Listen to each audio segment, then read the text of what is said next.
Annie est une personne merveilleuse et une amie merveilleuse, mais je pense que c'est pas pour dire cela que l'on m'a demandé de venir, mais peut-être pour dire en quoi je considère que les alphabets de la Shoah, Survivre, témoigner, écrire, est un livre important et un des pas si nombreux grands livres qui analysent ce que sont ces témoignages littéraires. Je vais commencer par une citation d'Aaron Appelfeld. « Seul l'art, écrit-il, a le pouvoir de sortir la souffrance de l'abîme. » Et Appelfeld constate que par sa nature même, je cite encore, l'art réduit sans cesse le processus qui réduit l'individu à l'anonymat. Une personne n'est pas un simple corpuscule en mouvement, pris dans des processus historiques violents. Une personne est un microcosme qui non seulement cherche éperdument sa place légitime dans le monde, mais aussi sa propre réhabilitation. Appelfeld est un écrivain qui se méfie des concepts, qui se méfie aussi de la demande d'histoire pure et dure, mais je ne sais pas si on discutera de ce qu'est l'histoire et du rapport de l'histoire avec l'écriture, parce que l'histoire est aussi une écriture, c'est un autre thème, mais il se méfie de la demande d'histoire chez les survivants. Les gens, écrit-il, réclamaient des faits précis, comme si en eux résidait le pouvoir de résoudre toutes les énigmes. La littérature ne résout pas toutes les énigmes, mais la littérature introduit à l'énigme, elle déplace l'énigme, elle devient à son tour énigme, elle peut être interrogée, scrutée, analysée. Et c'est ce que fait Annie dans un livre qui est, de mon point de vue, un livre superbe et qui est un cadeau pour ceux qui sont, je suppose, nombreux ici, à avoir lu et médité un corpus qui est désormais très important, qui est un corpus immense qu'on peut difficilement maîtriser, de toutes ces écritures liées au désastre du siècle. Ce livre est de plus écrit dans une très belle langue, limpide, élégante et sensible, comme si l'interrogation qui est celle d'Annie, comment a été mise en forme, que ce soit par le récit, par le roman, par la poésie, comment a été mis en forme le témoignage. Cette interrogation s'était doublée d'une autre interrogation parallèle, comment trouver les mots pour rendre compte de ce travail d'écriture. Alors, moi, je me souviens, parce que j'y étais, on est toujours le témoin de quelque chose, donc je me souviens de la soutenance de la thèse d'Annie, Deuil, identité, écriture, les traces de la Shoah dans la mémoire juive en France. C'était il y a maintenant une douzaine d'années. Je signale cela parce que Annie fait partie de ceux et celles qui ont été un peu les pionniers dans ces interrogations. Et finalement, ça a été un peu un point de départ. Et je sais que depuis les années qui ont suivi la thèse, Annie a continué un travail important qu'elle a continué aussi dans le cadre de son enseignement et en dirigeant des dizaines de mémoires. Elle a tout lu, les historiens, les philosophes, les psychanalystes et bien évidemment la littérature. Et je crois que l'on peut dire, et j'arrêterai là, bon, je pourrais citer les auteurs dont elle parle, Lévy, Anthem, Delbo, Longfus, Wiesel, Kertész, Appelfeld et bien d'autres. Mais je crois qu'il faut revenir au titre, ou plus exactement au sous-titre de son ouvrage, Survivre, témoigner, écrire, c'est-à-dire en fait trois verbes qui indiquent trois figures, celle du survivant, celle du témoin et celle du témoin écrivain. Donc peut-être que je vais commencer à procéder comme ça, je vais lui poser une question, une grosse question, et puis après peut-être que ça sera un dialogue avec la salle? Qu'est-ce que tu en penses? Voilà. Donc la question que je vais lui poser, c'est comment Annie articule ces trois figures, la figure du survivant, du Lazare ressuscité, la figure du témoin et la figure du témoin écrivain. Merci Annette. Je vais vous prier de m'excuser si je suis accrochée. Si je reste accrochée à mes feuilles, mais j'aurais aimé ces textes dont je parle, j'aurais aimé les faire entendre. Donc il y aura beaucoup de citations, d'où le fait que je suis accrochée donc à ces feuilles.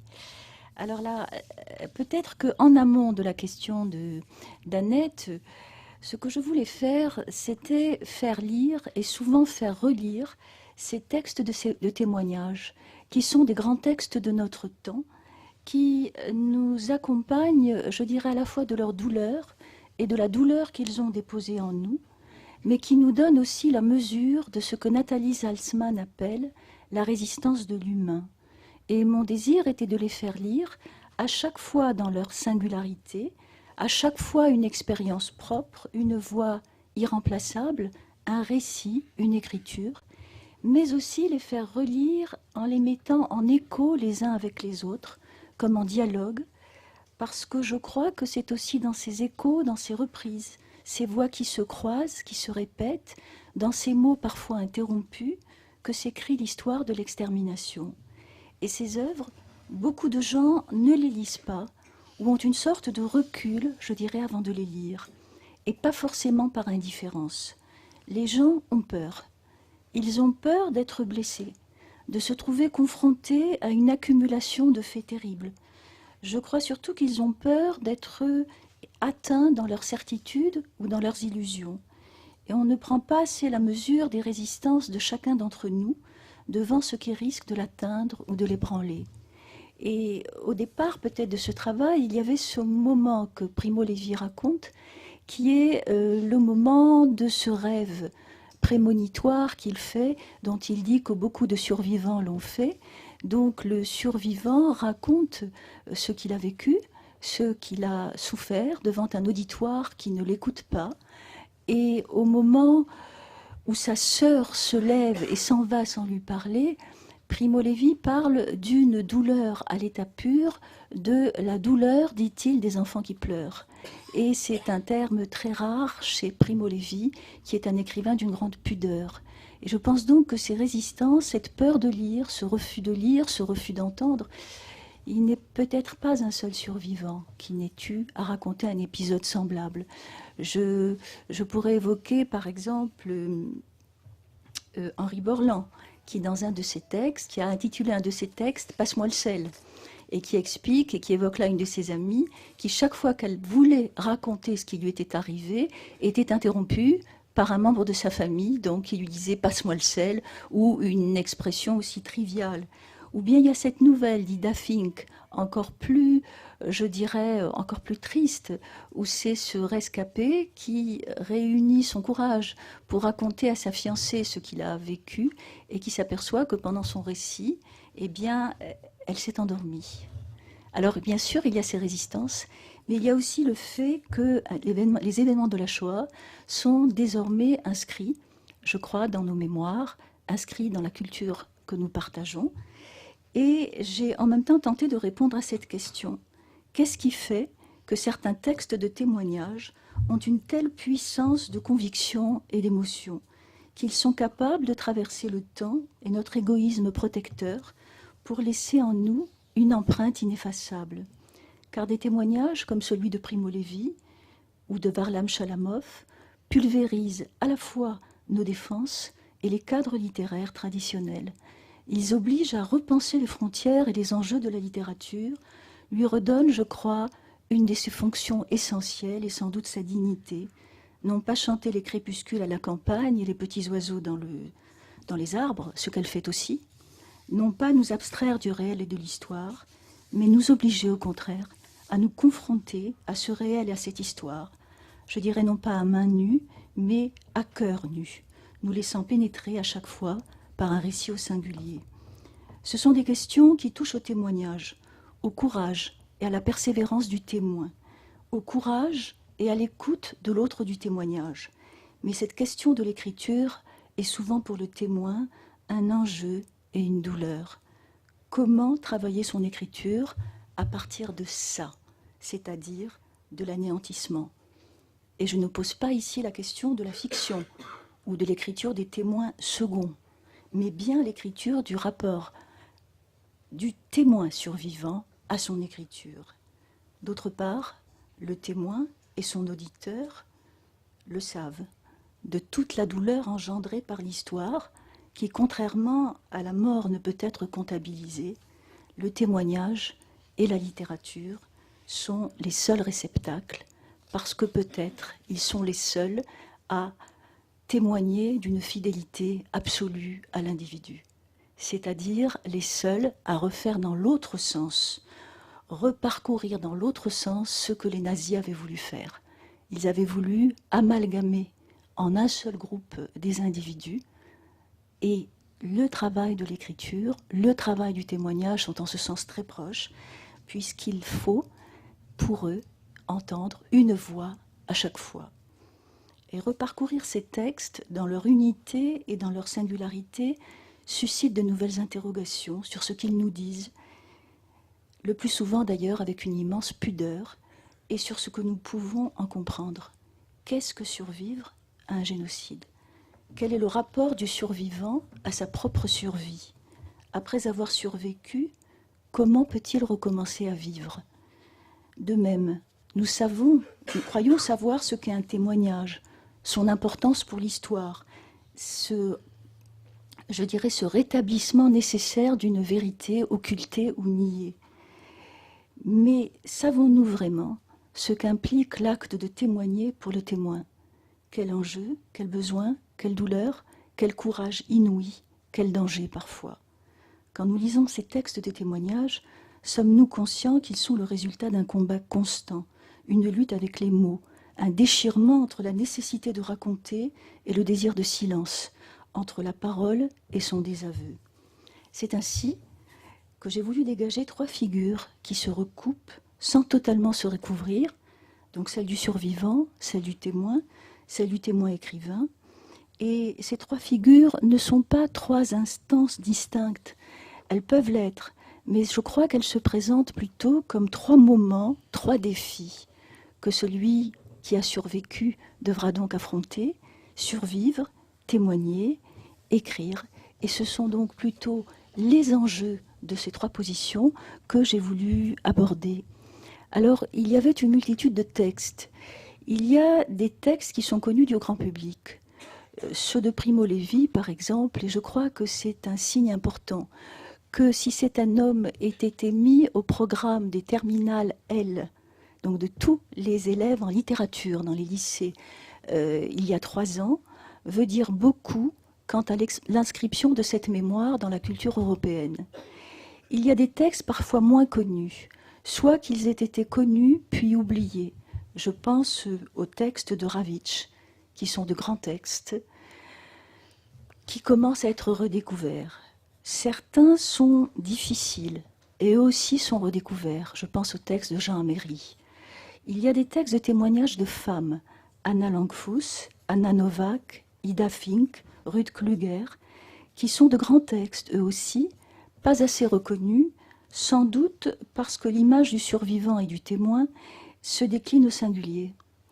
Et il y aurait certainement une interrogation à conduire sur la manière dont la mémoire de certains désastres est portée par les femmes, au Rwanda par exemple.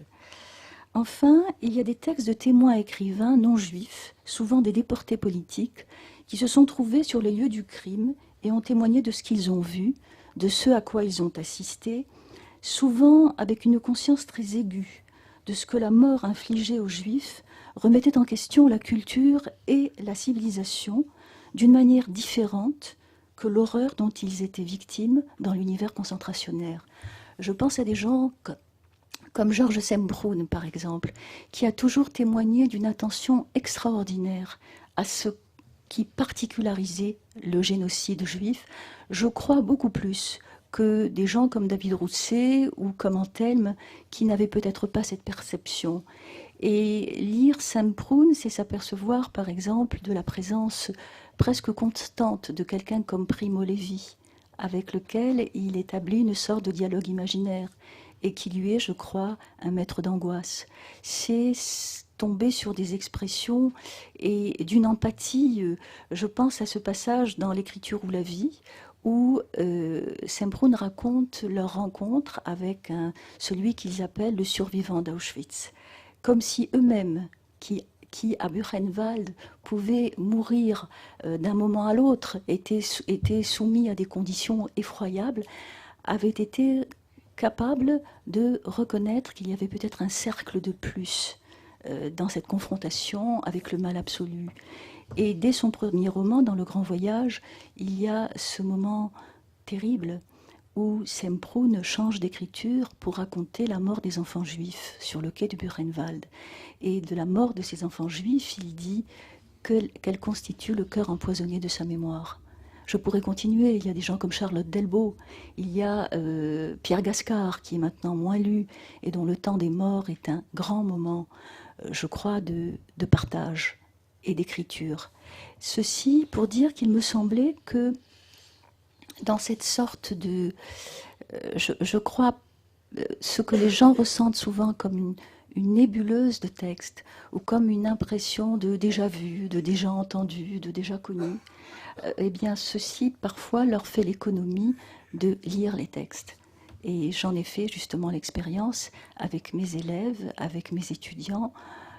La lecture de ces textes laisse une trace qui, je crois, est une trace qui concerne la Shoah, le génocide, mais qui concerne notre commune humanité.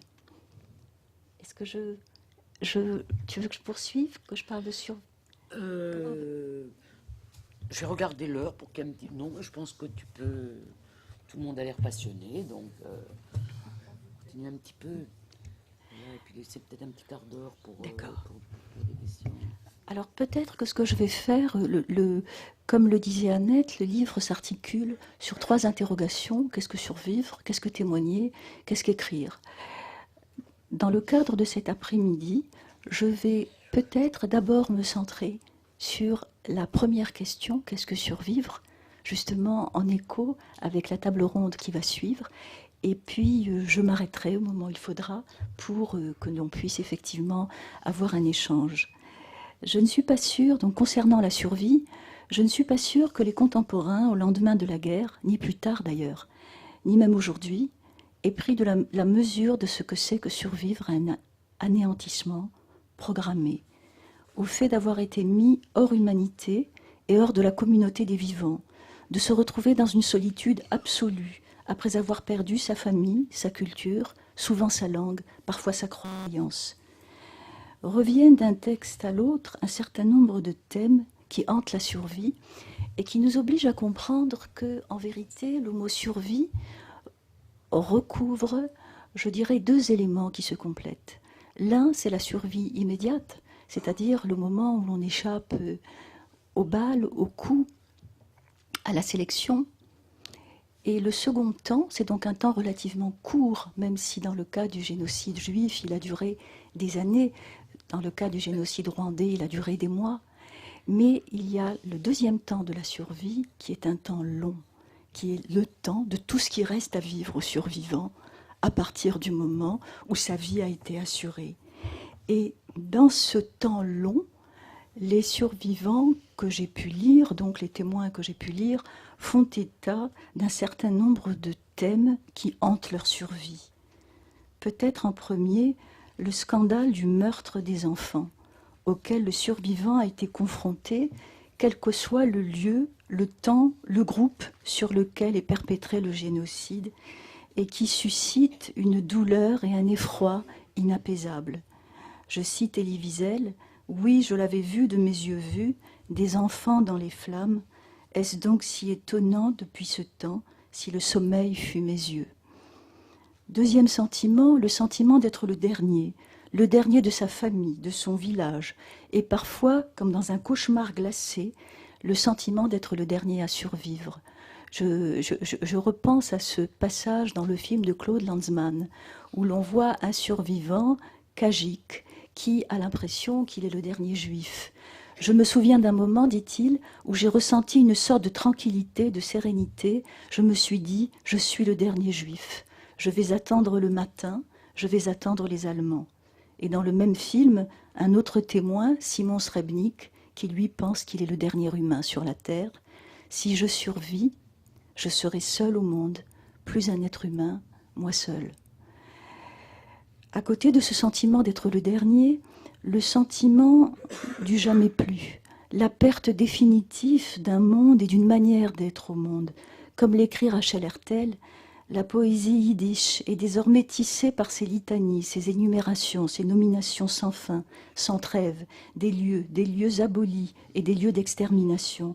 Les chemins de mort saignent la terre dans toutes les directions, et le moindre vestige de vie juive est désormais absent, chaos d'un monde sans signe, sans repère. S'exprime enfin le sentiment d'une solitude sans fond. Comment prendre la mesure de la solitude d'un survivant, coupé de ses morts auxquels il a survécu, dont il a parfois l'impression que ce sont ses seuls compagnons, mais aussi coupé des vivants par d'invisibles frontières, parfois parce qu'ils ont été des complices. Ils ont laissé faire, ils n'ont pas voulu savoir, ils se sont tus, dans les ghettos, dans les camps, dans les déserts d'Anatolie, dans les marais rwandais. C'est le sentiment d'un abandon monstrueux. Jean Améry, avec une ironie cinglante, commande son refus, son impossibilité d'oublier cet abandon avec les termes mêmes du savoir-vivre. Je le cite, « La voisine me salue aimablement. Bonjour, monsieur. Je donne un coup de chapeau. Bonjour, madame. Mais madame et monsieur sont séparés l'un de l'autre par des distances interplanétaires, car hier, une madame détournait la tête quand on emmenait un monsieur.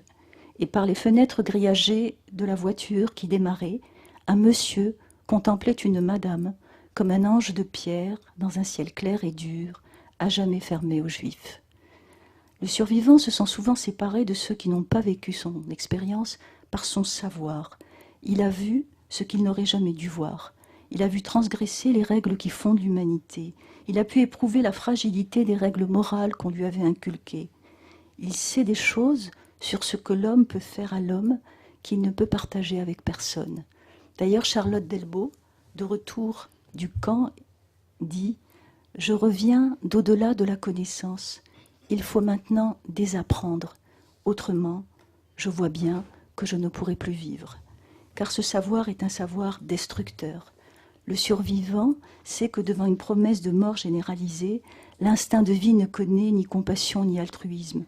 Il sait que, comme Kuhn, le voisin de Primo Levi, on peut prier et remercier Dieu d'avoir échappé à la sélection, ou que le voisin ait été choisi pour être tué ou battu.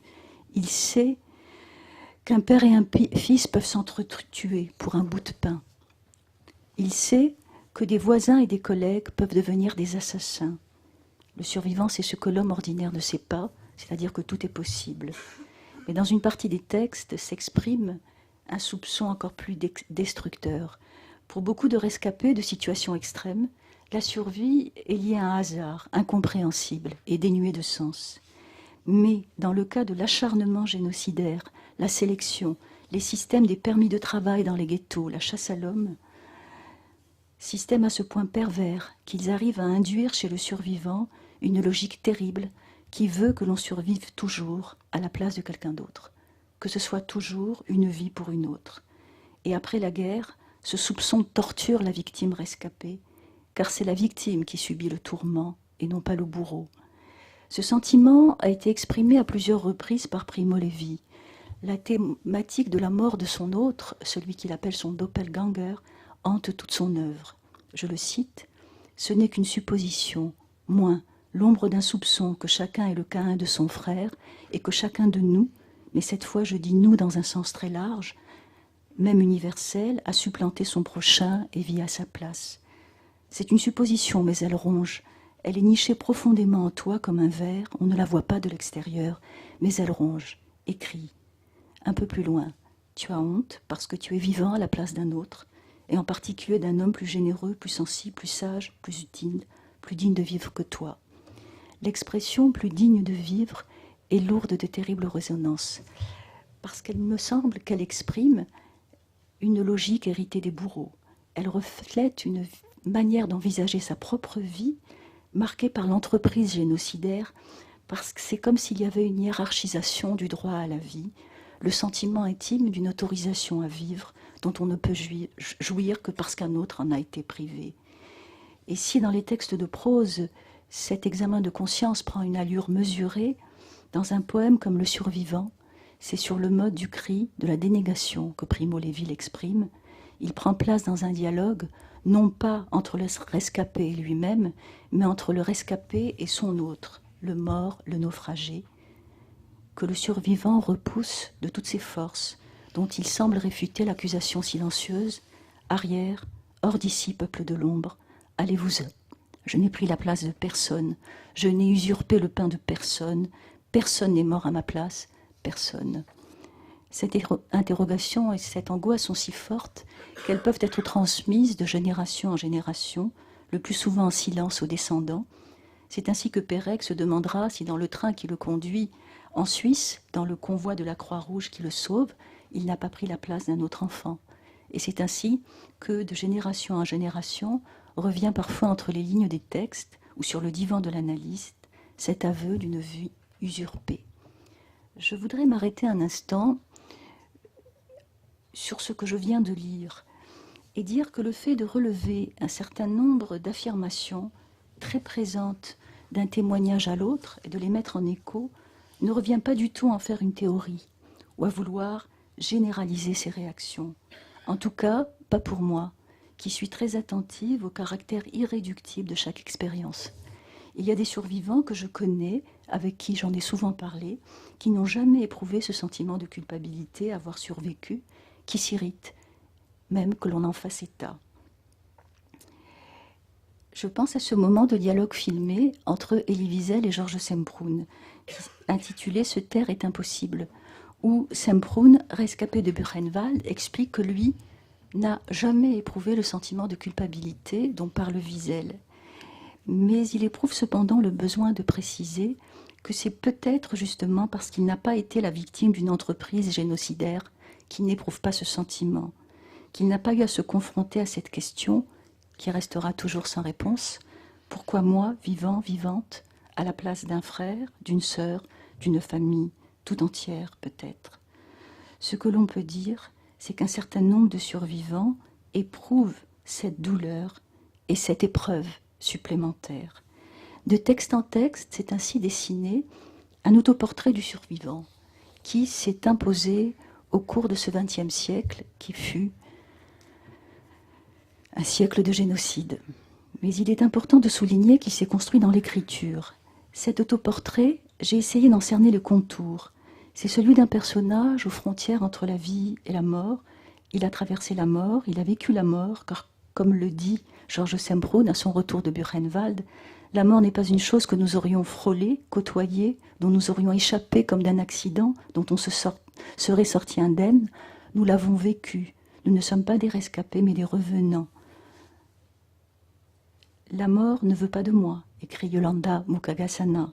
Et Moshe Lebedeau, l'un des personnages de Wiesel, rescapé, dit cette phrase très simple: « Je suis venu vous raconter ma mort ». Et il se met à pleurer, parce qu'à Siguette, on ne veut ni l'écouter, ni le croire. Cet autoportrait se construit donc sur deux figures qui témoignent toutes les deux une sorte d'inséparation entre le monde des morts et le monde des vivants.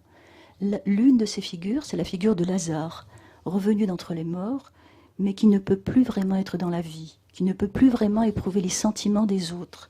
Jean Quérol, à son retour de déportation, avait très vite évoqué cette dimension lazaréenne. Je rappelle que le narrateur d'Elie Wiesel dans La Nuit s'appelle Eliezer, qui, je crois, est le nom hébraïque de Lazare, et que lorsqu'il se regarde dans un miroir après la libération, c'est le visage d'un mort qu'il voit. Du fond du miroir, un cadavre me contemplait, son regard ne me quitte plus, et c'est la dernière phrase de La Nuit. La deuxième figure est celle du Dibouk, et beaucoup de survivant nous donne l'impression de s'être fait, en quelque sorte, la sépulture de ces morts sans sépulture, ou leur abri. Je cite quelqu'un qu'on ne lit plus beaucoup de nos jours, qui est Katsetnik. Tous sont maintenant enterrés en moi et continuent à vivre en moi. J'ai fait serment d'être leur voix, et quand je suis sortie d'Auschwitz, ils sont allés avec moi, eux, et les blocs silencieux, et le crématoire silencieux, et l'horizon silencieux, et la colonne de cendres me précéda pour me montrer le chemin. Ou dans l'un des livres de Wiesel, L'Aube, le second livre de Wiesel, il y a ce moment où l'un des rescapés se voit entouré par ce qui lui semble être le tribunal des morts, et où un petit garçon qui lui ressemble lui dit ceci: « Je ne te juge pas, nous ne sommes pas ici pour te juger, nous sommes ici parce que tu es ici, nous sommes partout où tu vas, nous sommes ce que tu fais. Vois-tu, tu nous portes en toi. Parfois, il t'arrive de nous voir. Le plus souvent, tu ne nous vois pas. Lorsque tu nous vois, tu crois que nous sommes là pour te juger. Tu as tort de le croire.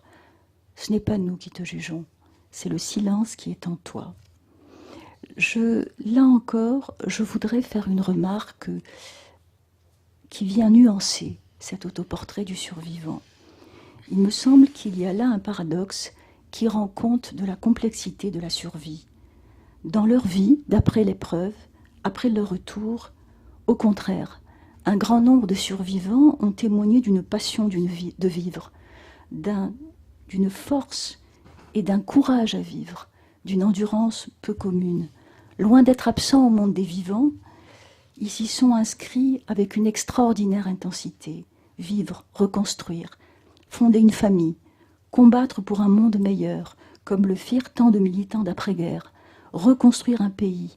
Israël est aussi la traduction de cet élan vital, prendre le risque de s'attacher, d'avoir des enfants, mettre en œuvre ce que Boris Cyrulnik appelle des forces de résilience, être attentif et vigilant à d'autres désastres et entendre, comme le dit Kérol, qu'autour de nous, on crie sans fin dans le présent. Cathy Hazan, qui a interviewé les enfants survivants de Buchenwald, a été si frappée par leur vitalité, leur amour de la vie malgré tout, qu'elle a intitulé le livre qui les concerne « Les Chaim », à la vie. Esther Moujawayo, qui est présente parmi nous, nous écrit qu'elle a décidé d'être une vivante vivante. Je suis passée de la condamnation à vivre au choix de vivre. Être vivante vivante plutôt que survivante est une façon de les punir. Voilà, je vais peut-être arrêter sur cette présentation du survivant. Peut-être au cours de la discussion pourra-t-on parler du travail sur le témoignage ou sur l'écriture, qui étaient des dimensions importantes de mon approche, mais je ne voudrais pas empiéter sur la possibilité de discussion. Merci Annie. Je pensais à deux titres de livres. Je pensais au titre du livre d'Annie Stern, Le savoir déporté. C'est-à-dire cette question de qu'est-ce que c'est que ce savoir. Et puis en même temps, au titre de Charlotte Delbo, une connaissance inutile.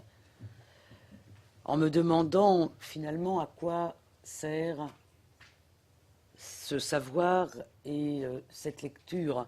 Qu'est-ce qui fait qu'aujourd'hui, on a besoin de ces textes? Et puis je me disais aussi, je pensais à une personne réelle qui vient de décéder, je pensais à Michel Feldman, que beaucoup d'entre nous ont connu, qui était un ancien du ghetto de Lodz, un ancien du ghetto et un ancien d'Auschwitz, et qui à 70 ans a commencé une nouvelle vie, et avec quel appétit de vivre, qui était une vie d'acteur. Il a commencé à tourner dans Voyage, et puis dans d'autres films de Finkel. Et pardon. Ah, excusez-moi.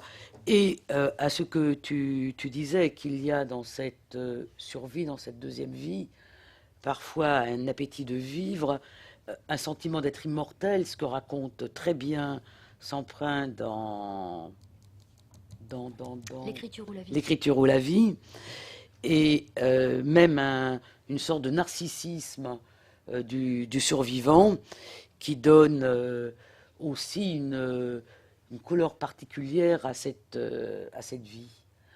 Alors, je ne sais pas si tu veux... peut-être que à vous de poser des questions à Annie.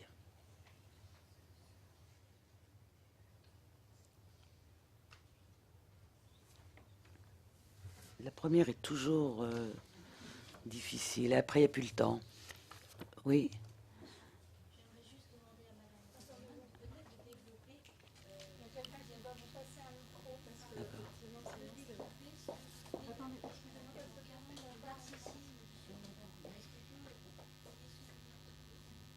Oui. Alors, souligner... Oui, je ne sais pas, parce que je ne sais pas si je suis d'accord avec Annette. Il me semble qu'effectivement, dans le texte de Semprún en particulier, il y a, je crois, effectivement, une mise en scène du moi. Une mise en scène du moi qu'on pourrait peut-être appeler narcissisme, puisqu'il me semble que chez Semprún, dans son témoignage, il y a une sorte de refus d'accepter ce que fut la dégradation des corps, de ce que fut cette sorte d'humiliation et de passivité permanente. Et je crois en effet qu'il y a chez Semprún une mise en scène à la fois de ce que fut le monde concentrationnaire, mais il y a une sorte de refus de parler de cette atteinte à son corps, à lui. Je pense qu'il y a par exemple des passages où il raconte la mort de Maurice Halbach, qui est un passage magnifique où il tient dans ses bras Maurice Halbach qui est en train de mourir de dysenterie, dans la honte, dit-il, d'un corps en déliquescence, et Semprún qui le tient dans ses bras sent bien qu'il faut qu'il fasse quelque chose qui tire cette mort de l'horreur imposée. Et vous vous souvenez peut-être de ce passage, Semprún va donc lire un poème de Baudelaire, Ô mort vieux capitaine, il est temps, levons l'ancre, et ce poème en effet va servir de prière ou d'accompagnement. Mais il s'agit du corps d'Halbach. Il ne s'agit pas de son corps à lui. Nous avons, et il me semble qu'il y a tout un travail, ce que je n'ai pas eu le temps de l'aborder. Je crois qu'on prend trop souvent un témoignage pour quelque chose de fixe et d'achevé. Je crois que le témoignage d'un témoin est quelque chose qui peut se lire et s'apprécier sur l'ensemble de l'œuvre, parce que les témoignages bougent, parce qu'ils ont des inflexions que la survie ou peut-être que les forces de résistance peuvent faiblir. Et je pense par exemple que si on parle de Semprún, je le disais tout à l'heure, je crois que pour Semprún, Primo Levi est un maître d'angoisse et qu'à ce refus qu'a Semprún du corps, du jeune corps humilié et abîmé à la suite, je crois, de Primo Levi, il sera capable de parler du personnage du musulman, par exemple. L'un des derniers livres de Semprún, Le mort qu'il faut, met en scène un personnage qui est son double, qui est son doppelganger, mais disons, où il accepte enfin de rentrer dans ces détails-là de la survie. Par ailleurs, si je laisse de côté Semprún, et si on posait cette question de manière générale, je crois que c'était votre question, je pense qu'au niveau du témoignage, il y a au contraire un refus de tout narcissisme. C'est-à-dire que je crois que le souhait du rescapé est un souhait impossible, et c'est une des contradictions, je crois, qui fait une contradiction non résolue. C'est peut-être cette tension-là qui donne la force à ces œuvres de survivants, c'est que souvent, il voudrait d'une seule voix parler pour tous. Et que parler de soi-même, donner des détails sur soi-même, semble être justement insupportable. Si je parlais du livre d'Anthelme, et je disais que le livre d'Anthelme, je l'ai eu entre les mains, je l'ai lu, il me semble savoir beaucoup de choses très profondes sur le personnage qui se raconte, et je ne savais pas qui était Anthelme. Et si je n'y avais pas eu les livres, par exemple, de Marguerite Duras ou de Dionys Mascolo, je ne saurais rien d'Anthelme, sauf l'essentiel, ce qu'il me dit là. Je pense qu'il y a ce refus, si on regarde tous les premiers textes, il y a presque il n'y a presque rien sur leur vie avant ou sur leur vie après. Sauf chez Semprún, justement. Chez Elie Wiesel, s'il y a des choses sur Sziget, on apprend beaucoup de choses sur la petite ville de Sziget, mais c'est parce que Sziget a été englouti et que le deuxième volet du témoignage, c'est aussi redonner vie par les mots sur ce qui a disparu, sur ce qui a été détruit. Peut-être que ce refus de témoigner en première personne, ou en tout cas le refus du moi, je veux dire, c'est bien la contradiction du témoin. Il doit dire « je ». Il doit parler en première personne, puisque c'est bien cela, le témoignage. Et que c'est bien avec ce « je », j'y étais, j'ai vu, j'y étais, j'ai vu de mes yeux vus, c'est cela qui authentifie son témoignage. Mais je crois qu'il faudrait, sans faire de raffinements grammaticaux, faire la différence entre « je » et « moi ». Et il me semble qu'il y a ce refus, justement, de se mettre en scène, et que l'un des cas qui me semble les plus significatifs est celui de Katsetnik. Ce n'est pas son nom, ce n'est pas le nom de ce témoin, il s'appelait Dinour. Et au moment où il écrit son témoignage et qu'on lui demande donc sous quel nom de plume il veut le signer, Katsetnik veut dire concentrationnaire. Et j'ai là peut-être le texte, je pourrais éventuellement le lire. Ce qu'il dit, c'est que finalement ce n'est pas lui qui l'a écrit. Il est traversé par cette voix, il écrit pour les autres. Et donc, le texte de Dinour restera le texte de Katsetnik. C'est-à-dire qu'il arrive, cette sorte de chose impossible, à écrire avec une seule voix un texte collectif au nom des autres.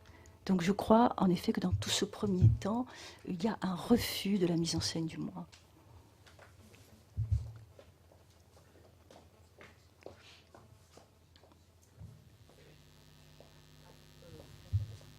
Non. Là, il faut fermer peut-être.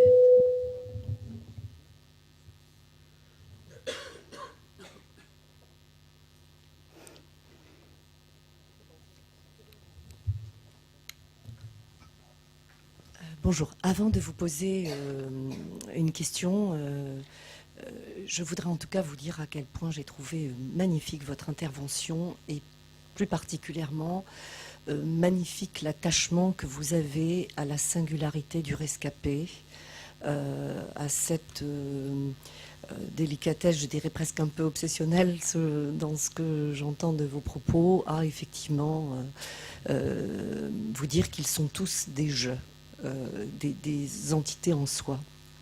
Et je trouve ça extrêmement touchant. La question, c'est que vous avez dit, parmi les diverses belles choses que vous avez soulignées, vous avez parlé bien évidemment de la douleur de l'écriture, et vous avez dit très vite le danger également de l'écriture. Est-ce que vous voudriez bien revenir sur cette notion de danger de l'écriture pour le témoin, pour le survivant ?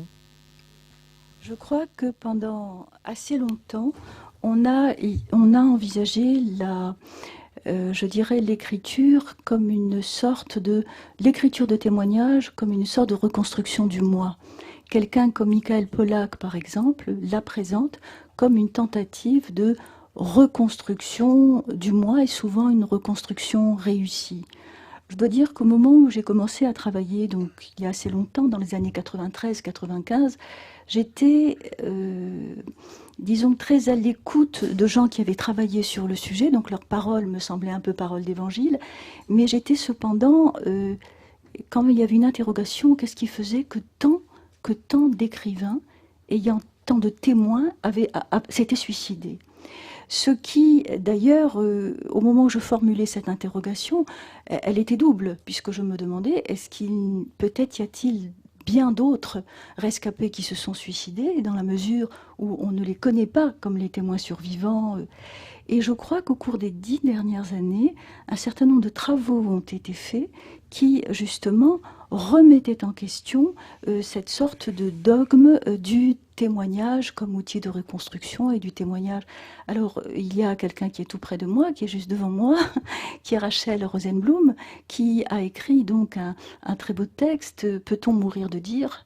ou interrogeant le suicide de Primo Levi, où elle interroge le suicide de Primo Levi, justement à la lumière de son écriture, en se demandant, en essayant peut-être de faire la distinction entre différents types d'écriture, dont certains seraient plus dangereux que d'autres.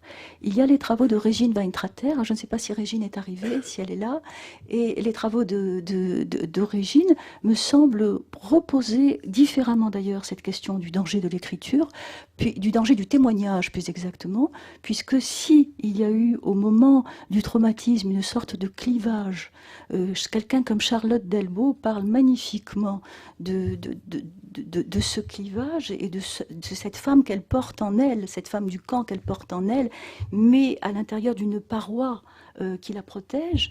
Et donc, il y a donc cette séparation et la question de Régine. Et donc, que se passe-t-il au moment où il y a réunification entre les deux? Donc, je crois en effet qu'il y a danger de l'écriture, que l'on en est de plus en plus conscient, et que là encore, je crois, il me semble, en tout cas moi qui ne suis pas analyste, qu'il n'y a pas de règle absolue. Je pense que des gens se sont sauvés par l'écriture et que pour d'autres, l'écriture a pu pour un temps les sauver. Bien entendu, nous pensons tous, je crois, en posant cette question à Primo Levi, parce que je crois qu'en effet, le suicide de Primo Levi a une sorte d'effet, je dirais, de remise en question.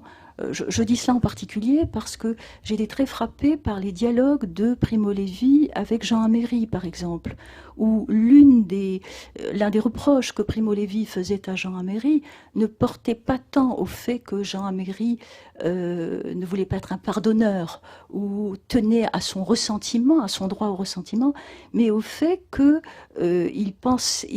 disait que la conduite et les positions de Jean Améry ne le conduiraient pas à vivre. Il a même des mots assez durs, étrangement, après la mort de Jean Améry, où il met en relation la mort de Jean Améry, son suicide, et ces positions-là.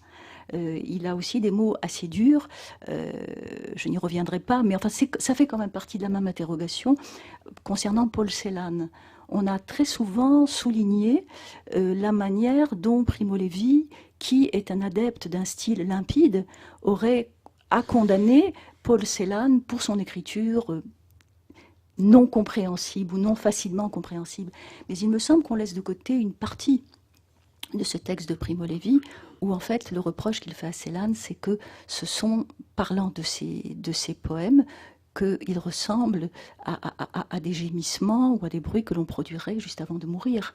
C'est-à-dire qu'on a l'impression chez Primo Levi qu'il était tout à fait conscient, je dirais, de cet enjeu du survivant, de ses forces en présence. D'ailleurs, je ne suis pas la seule à avoir souligné la présence chez Primo Levi de ces deux figures, qui sont des figures contraires, et en contradiction, et je crois en lutte, celle d'Ulysse, qui est l'exemple même de celui qui est revenu du long voyage, de celui qui a renoué avec la force vitale, de celui qui est capable, souvenez-vous qu'Ulysse est celui qui, à la cour des Phéaciens, est capable de raconter son histoire, et racontant son histoire, est capable de pleurer, de faire pleurer son auditoire, qui lui demande de continuer.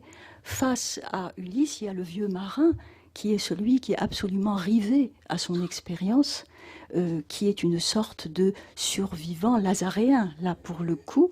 Et je crois que Primo Levi, en tout cas au niveau de son écriture, est tout à fait conscient de ces forces-là. Est-ce qu'il va jusqu'à être conscient du danger de l'écriture? Il est certain que parlant du témoignage et de l'écriture de témoignage, Primo Levi utilise le terme d'eau périlleuse. L'eau périlleuse. Mais je ne sais pas si cela va plus loin dans son cas. Je ne sais pas si je vous ai répondu.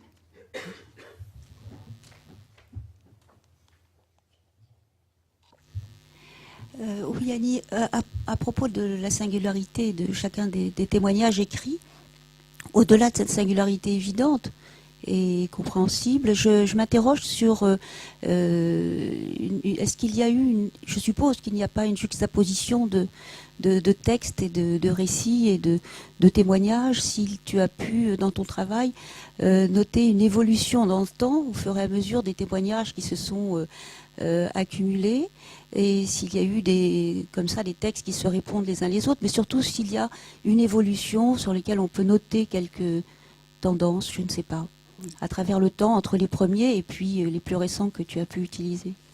Je crois en effet qu'il y a ces échos. On pourrait mettre à la suite des phrases des uns et des autres et avoir l'impression que c'est le même récit qui continue. On a vraiment, à un moment donné, bien sûr, il y a un style propre, une approche qui est propre à l'écriture, mais les témoignages, et je crois que c'est cela aussi la force du témoignage, c'est que pouvoir raconter la même réalité, mais à chaque fois à partir d'un prisme différent. Il y a une scène, par exemple, que j'évoquerai très vite ici, qui est une scène violente, qui est une scène de pendaison, que presque chacun des témoins a évoqué de son point de vue. Et ce qui est assez impressionnant, c'est que cette même scène, donc au niveau, je dirais, de la description de la scène, de la potence, de ce qui fait les éléments matériels de ce témoignage, qui est indiscutable, ce sont les mêmes éléments. Maintenant, si l'on voit cette scène à travers les yeux d'Elie Wiesel dans la nuit, Elie Wiesel en fait le moment de la mort de Dieu. Où est Dieu demande un des prisonniers présents, et la réponse est il est pendu à cette potence. On voit donc que c'est le moment d'un désespoir absolu. Dans le texte d'Imre Kertész, Être sans destin, nous avons pratiquement la même scène. Ce n'est pas un pipel qui est pendu, c'est un homme qui est pendu. Et le petit narrateur d'Imre Kertész, puisqu'il est très jeune, ne veut pas regarder, essaye de regarder ailleurs sans se faire remarquer, et tout à coup s'aperçoit que la personne à côté de lui, qui est un rabbin, est en train de bouger et est en train de dire quelque chose. Et tout à coup, il s'aperçoit que tout autour de lui, il y a comme une sorte de marée humaine qui bouge. Et dit-il, même moi, je suis capable de reconnaître que c'est le Kaddish.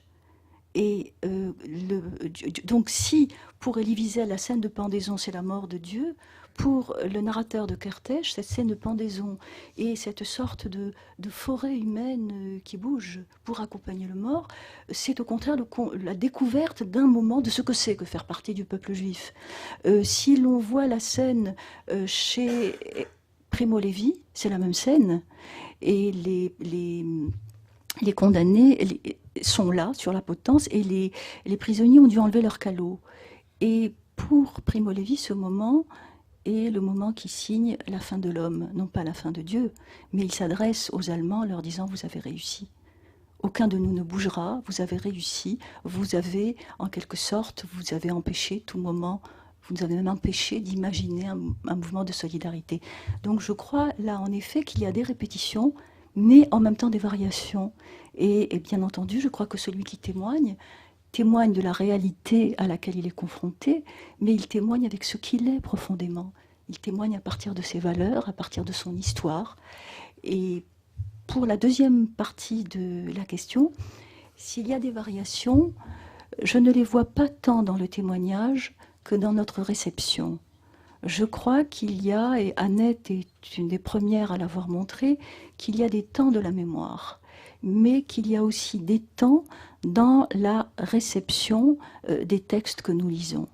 Je crois que si l'on essaye de suivre ces temps de la réception et ces temps finalement qui scandent en quelque sorte notre effroi devant ce qui s'est passé, il y a peut-être d'abord dans un premier temps des textes que nous lisons en étant impressionnés par le nombre des morts.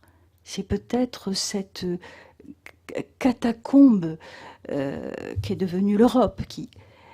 Dans un deuxième temps, il me semble que on met l'accent dans la lecture sur ce qui est une mort industrielle, sur le fait que les chambres à gaz sont l'aboutissement, un des aboutissements possibles de la modernité. Je crois qu'il y a une dizaine ou une quinzaine d'années, les textes étaient lus en fonction de ce qui était une atteinte à l'humanité des hommes avant même qu'ils ne meurent. Et donc je crois que c'était le personnage du musulman qui incarnait en quelque sorte cette atteinte à l'humain. Et il me semble, là encore c'est ma lecture, mais je crois avoir lu beaucoup de textes, il me semble que nous sommes dans un temps où nous sommes attentifs à ce qui résiste, à ce qui en l'homme résiste devant un traitement inhumain, à cette chose très modeste qui peut quand même permettre de résister. Je crois que les années précédentes, les décennies précédentes, étaient des décennies où l'on remettait en question l'incapacité de la culture à faire barrage à la barbarie. Je crois que certaines relectures de Primo Levi, par exemple Le Chant d'Ulysse, ou un certain nombre de textes sont relus dans cette perspective très modestement. La culture n'a pas fait barrage contre la barbarie, mais très modestement, à certains moments de la vie des prisonniers, la culture, la prière, un poème, une main tendue, a pu permettre de vivre un jour ou deux. Alors c'est très modeste, mais je crois que les textes sont les mêmes. Ce sont, je crois, nos lectures qui vont multiplier ces éclairages.